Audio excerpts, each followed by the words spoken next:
June 9న AP సీఎంగా చంద్రబాబు ప్రమాణ స్వీకారం చేస్తారు.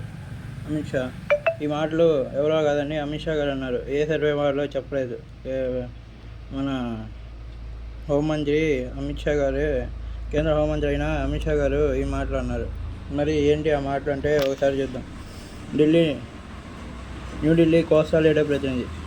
సర్వేలు ఫలితాలు కాదు, కేంద్ర హోంమంత్రి అమిత్ షా చెప్పేశారు. ఏపీలో రాబోయే ప్రభుత్వం ఏదో ఆయన అంచనా ప్రకారం ఆంధ్రప్రదేశ్లో తెలుగుదేశం, జనసేన, బీజేపీ కూటమి భారీ విజయం సాధిస్తుంది.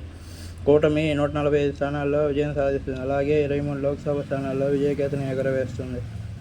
ఈ మేరకు ఆయన శనివారం చేసిన ప్రకటన ఇప్పుడు సంచలనంగా మారింది. వచ్చే నెల 9న ఆంధ్రప్రదేశ్ ముఖ్యమంత్రిగా నారా చంద్రబాబు నాయుడు ప్రమాణ స్వీకారం చేస్తున్నారంటూ ఆయన పేర్కొన్నారు.